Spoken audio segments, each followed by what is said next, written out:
धन्यवाद भाई साहब।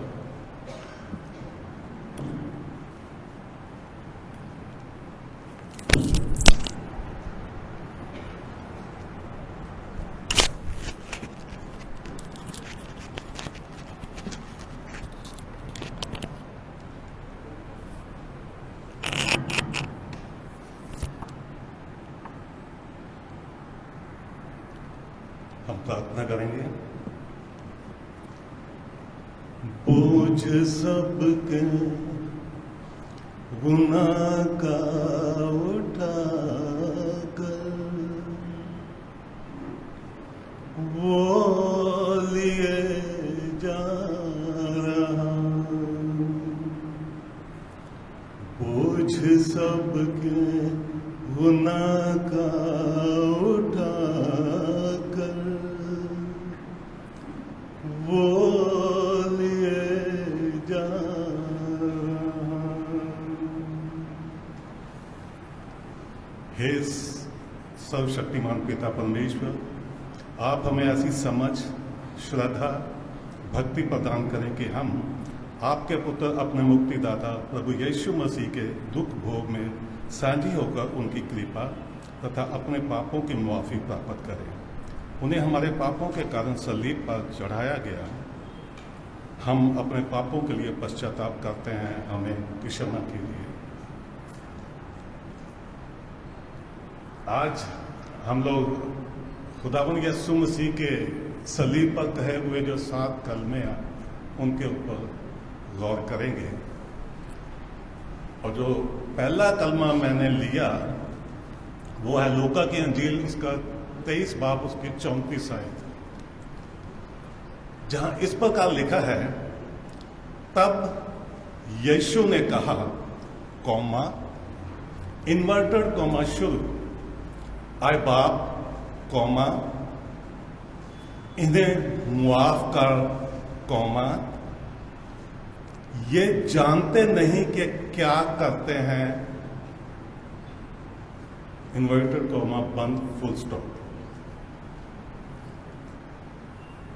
राइटर ने खुद इसको 3 भागों में बांट के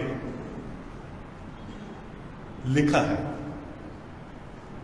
और मैं कोशिश करूंगा कि जब इस आयत के ऊपर गौर करना होगा तो मैं तीनों बातों को अलग अलग दिखाऊं। प्रभु यीशु मसीह की सलीबी मौत एक तथ्य है, एक सच्चाई है, और इस सच्चाई को ना तो झुठलाया जा सकता और ना ही इसे भुलाया जा सकता है। एक बरतानवी खोज के अनुसार खुदावंद यीशु मसीह को शुक्रवार के दिन 3 अप्रैल सन 33 को क्रूस पर चढ़ाया गया। ये अप्रैल का महीना है। कुछ लोग हमारी कलीसिया के इस्राइल होके आए हैं, वो जानते कि इस वक्त वहां कितनी गर्मी है। खुदावंद यीशु मसीह की मौत का जिम्मेवार कौन है? अगर हम चारों अंजीलों को और उनके लेखकों को देखें तो वो बड़े साफ तौर पर ये कहते हैं कि जो यहूदी अगुवे खुदावंद यीशु मसीह के व्यवहार, उनके दावों से बहुत ही ज्यादा क्रोध में थे, और दूसरी तरफ जो रूमी शासक थे वो इस बात से बहुत घृणा करते थे कि ये अपने आप को कहता कि मैं यहूदियों का राजा हूं, और कैसर की जो अधिकार है, जो उसका शासन है, ये इसकी विरोधता करता है। दोनों समुदाय जो थे यहूदी और रोमी, ये खुदावंद यीशु मसीह को एक क्रांतिकारी उस्ताद समझते थे, क्योंकि खुदावंद यीशु मसीह ने अपनी शिक्षा और सिद्धांतों से पूरी दुनिया को हिला दिया था। इस कारण उन्होंने ये सोच लिया कि खुदावंद यीशु मसीह को समाप्त करना ही एक हल है, और वो अंत में इसमें सफल भी हुए। खुदावंद यीशु मसीह ने खुदा के इंतजाम के अनुसार संसार की रचना से पहले ही ये सब कुछ उन्हें पता था और उन्होंने क्रूस के जितने कष्ट थे उन्हें बड़ी अपनी मर्जी से सहा और अपने आप को मृत्यु के हाथ में दे दिया। असल में मनुष्य के छुटकारे का ये जो योजना बनाई गई थी ये उस वक्त शुरू हो गई थी जब बागे अदन में आदम और हवा ने खुदा के हुक्म को तोड़ा और हुक्म को तोड़ने के कारण वो पाप में चले गए और हमेशा की मौत में दाखिल हो गए। तब खुदा बाप ने इंसान के छुटकारे के लिए अपने इस प्रबंध की घोषणा की जिसे खुदावंद यीशु मसीह ने क्रूस पर अपनी जान देकर पूरा किया और इस रीति से मनुष्य के मुआफी का काम पूरा हुआ। पहले कलमे में एक ठोस दलील के अनुसार खुदा बाप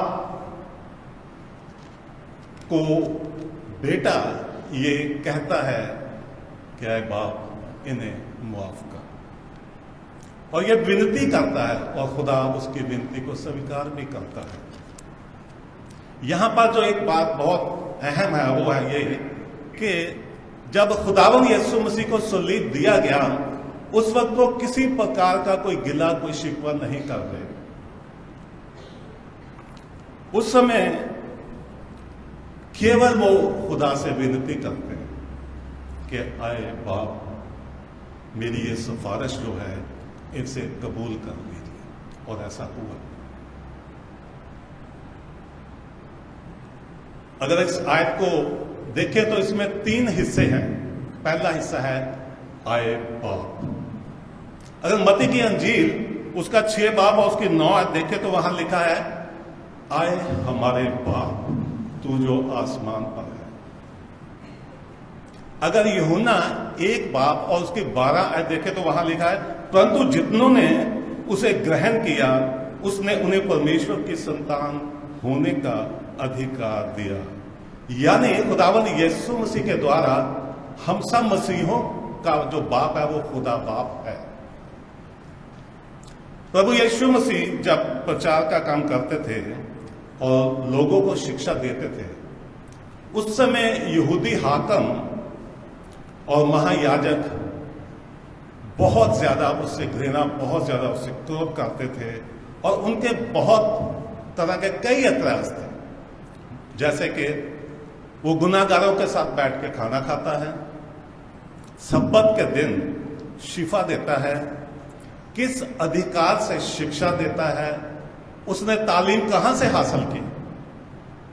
उस समय जो फरीसी लोग और जो धार्मिक हाकिम थे वो ने लोगों से कोई मतलब नहीं था, वो शरीयत पर जोर देते थे। और अगर हम मत्ती की अंजील उसका 8 बाब देखें तो वहां लिखा है खुदावंद यीशु मसीह सब्बत का मालिक है, सब्बत के दिन का मालिक है। और मरकुस 2 बाब उसके 10 आयत देखें तो वहां लिखा है मनुष्य के पुत्र को पृथ्वी पर पाप क्षमा करने का अधिकार है। इन दावों के बाद यहूदी लोग ये चाहते थे कि इसका कत्ल होना बहुत जरूरी है और उन्होंने किया। हम लोग जो यहां बैठे हैं हम सब जानते हैं कि पापा कहना या अब्बा या जो भी कोई शब्द इस्तेमाल करता है उसको 2 जिन कह सकते हैं, एक बेटा और दूसरा बेटी। और खुदावंद यीशु मसीह ने सलीब पर पहला शब्द ये कहकर आए बाप ये साबित कर दिया कि मैं खुदा का बेटा हूं। मैं कुछ एक गवाह पेश करना चाहता हूं जो बाइबल में से है। पहला है बाप की गवाही। अगर मत्ती 3 बाप उसकी 17 देखे तो वहां लिखा और देखो ये आकाशवाणी हुई ये मेरा प्रिय पुत्र है जिससे मैं अत्यंत प्रसन्न हूं। दूसरा मरकुस 9 बाप उसकी 7 आए तो वहां लिखा तब एक बादल ने उन्हें छा लिया और उस बादल में से ये शब्द निकला ये मेरा प्रिय पुत्र है इसकी सुनो। ये थी बाप की गवाही। और भी बहुत से हैं, यूहन्ना 3:16 आप जानते हैं अच्छी तरह। फिर आप बेटे की गवाही, अगर आप लूका 2:3-4 देखें, वो उस समय का वाक्य है जब मरियम और यूसुफ खुदा के बेटे को यीशु मसीह को ढूंढते ढूंढते हैकल में आते हैं। तो वहां लिखा है, उसने उनसे कहा, तुम मुझे क्यों ढूंढते हो? क्या नहीं जानते थे कि मुझे अपने पिता के घर में होना अवश्य है? मरकुस 14:36 में लिखा है, और कहा, हे अब्बा, हे पिता, तुझसे सब कुछ हो सकता है। इस कटोरे को मेरे पास से हटा ले, तो भी जैसा मैं चाहता हूं वैसा नहीं, पर जो तू चाहता है वैसा ही हो। लूका 22:70 में ऐसा लिखा है। मत्ती 11 उसकी 25 और 26 में भी ऐसा ही लिखा।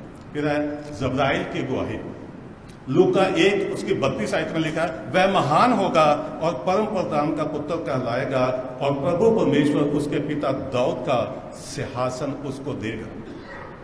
पालूस की गवाही है, प्रेरितों के काम उसका 9 उसकी 20 और वह तुरंत आराधनालय में यीशु का प्रचार करने लगा कि वह परमेश्वर का पुत्र है।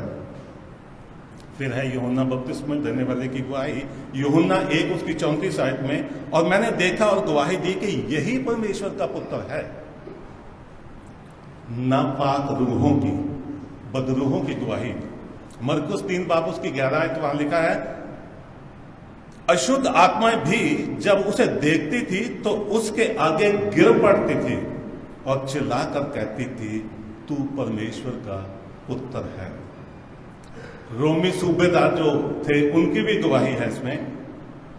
मत्ती 27 उसकी 54, तब सूबेदार और जो उसके साथ यीशु का पहरा दे रहे थे मनुष्यों और जो कुछ हुआ देखकर, जो वहां उस वक्त भूचाल आया, सब कुछ देखकर अत्यंत डर गए और कहा, सचमुच तू परमेश्वर का पुत्र है।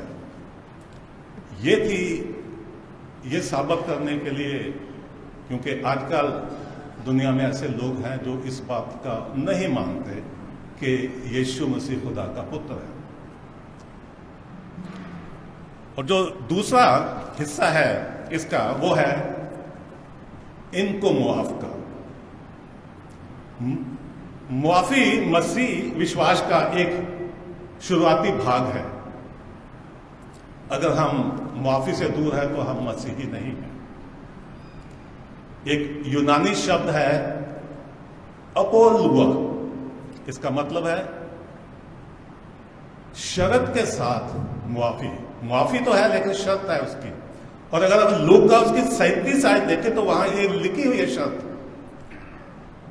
उसके आखिर में, ऊपर तो है कि दोष मत लगाओ तुम पर, और लेकिन नीचे सबसे जो लिखा हुआ आखिर में, वहां लिखा है कि क्षमा करो तो तुम्हें क्षमा किया जाएगा।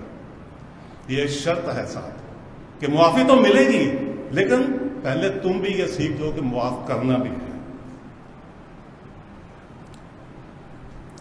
पहले कल मैंने प्रभु यीशु मसीह का पुत्र होने के नाते वो बाप का पूरा विश्वास दिखाता है, और वो ये सोचता है कि अगर मैं खुदा से ये विनती करूंगा, ये फरियाद करूंगा कि अरे बाप इन्हें माफ कर, तो खुदा मेरी जरूर सुनेगा और वो माफ करेगा। और ऐसा हुआ।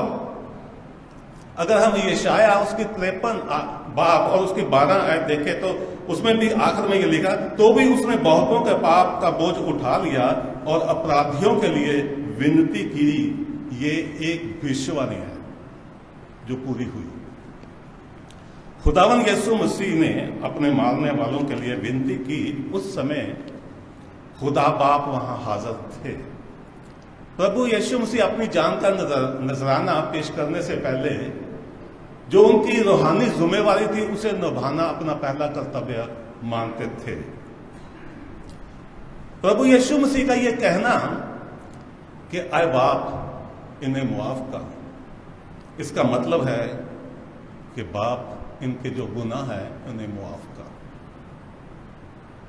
और ये एक बड़ी बात है। यहां एक सवाल है जो बहुत बड़ा है कि खुदावंद यीशु मसीह ने खुद क्यों नहीं उनके गुनाह मुआफ किए? क्यों बाप से कहा कि बाप इनके गुनाह मुआफ कर? तो इसके कुछ विचार हैं जो मैं आपके सामने रखता हूं। 3 विचार है। पहला कि खुदावन यीशु मसीह उस वक्त जब वो सलीब पर थे तो मनुष्य के रूप में थे।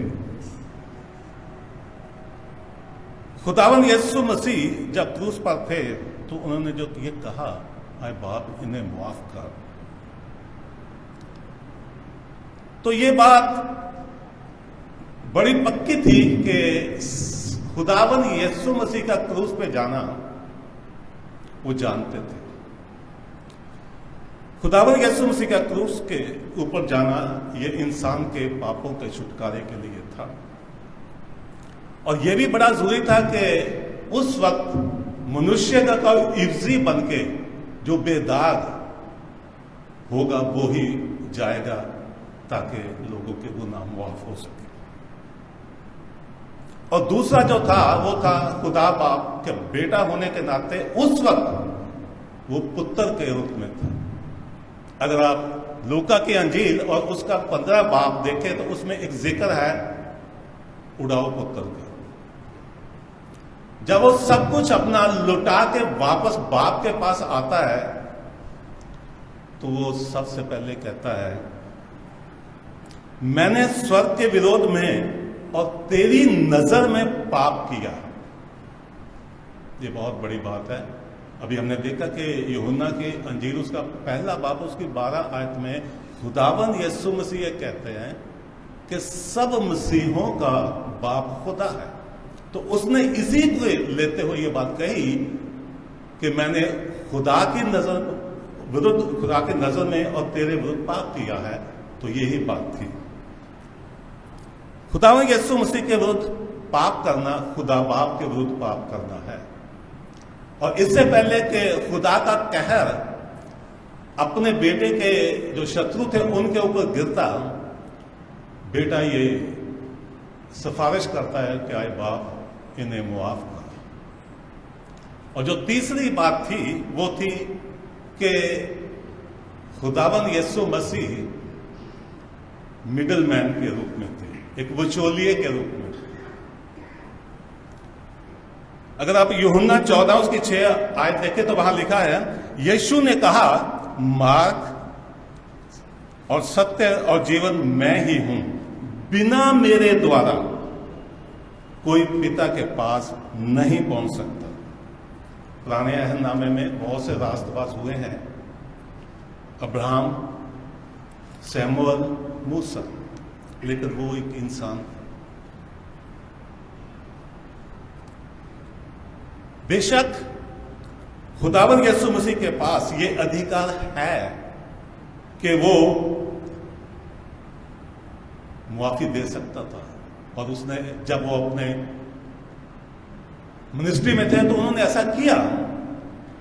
उसने अपाहज, झोले के व्यक्ति, मारे हुए व्यक्ति और बदचलन औरत के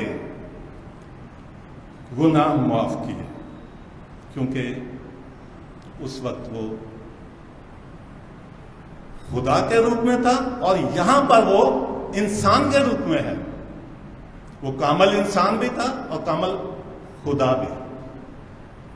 तो ये 3 चीजें जो मैंने आपको बताई कि क्यों खुदावंद यीशु मसीह को ये कहना पड़ा कि आए बाप इन्हें मुआफ कर। खुदावंद यीशु मसीह के क्रूस के पहले वचन में के दूसरे भाग में इनको मुआफ कर पर विचार करने के पश्चात ये परिणाम निकलता है कि खुदा की ओर से जो मुक्ति का ये रास्ता था, ये जो प्रबंध था, उसके धार्मिकता से जुड़ा हुआ था। क्योंकि खुदावंद यीशु मसीह की ये जो सलीब पर मृत्यु थी, ये एक ऐसी नींव है जिससे खुदा बाप इंसान के गुनाहों को मुआफ करता है।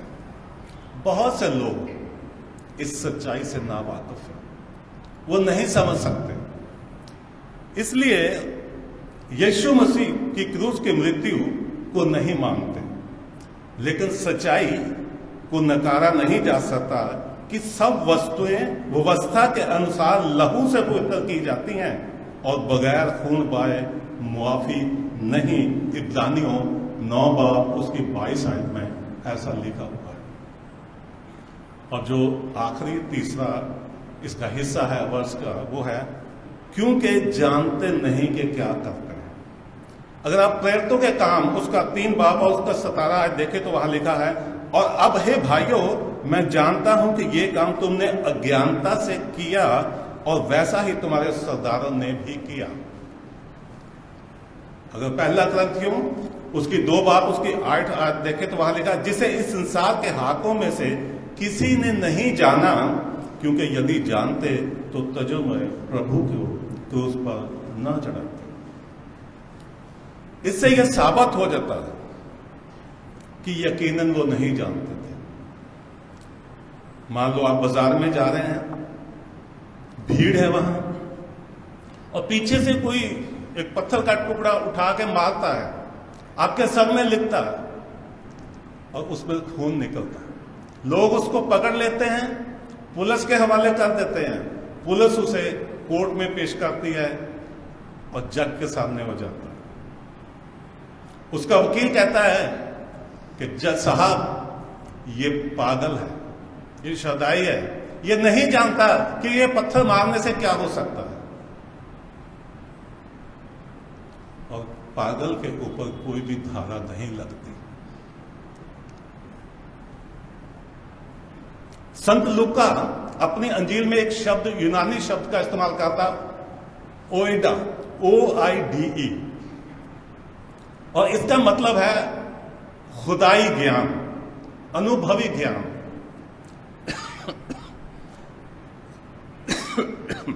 खुदावंद यीशु मसीह द्वारा लोगों के लिए और भी साफ कर दिया।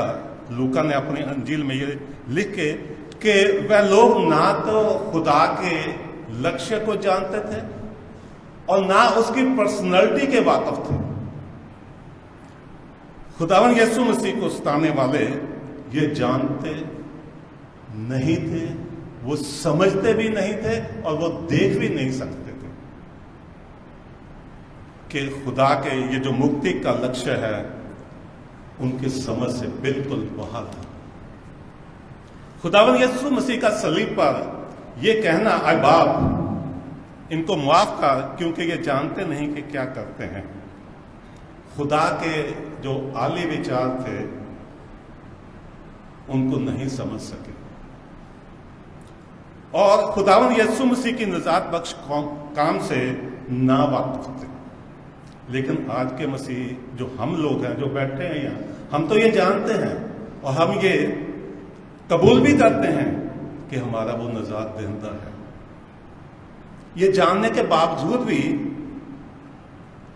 कि यीशु मसीह ही की जो सलीबी मौत है यही निजात का वसीला है, फिर भी गुनाह से भरी हुई अपनी जो जिंदगी है उसमें हम पड़े रहते हैं।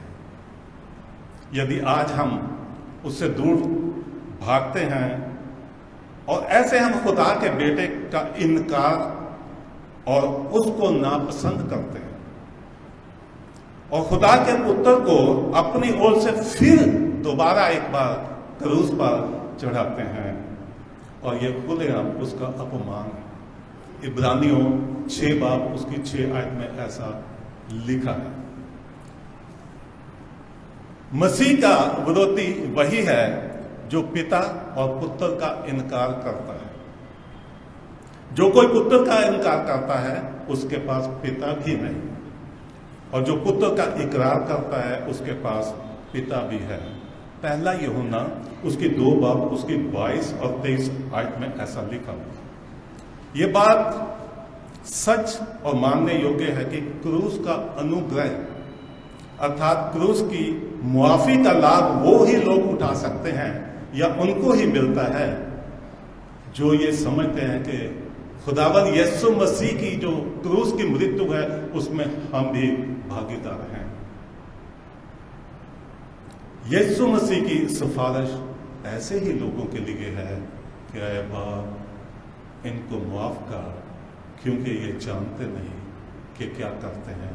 खुदा हम सबको बरकत दे। आमीन।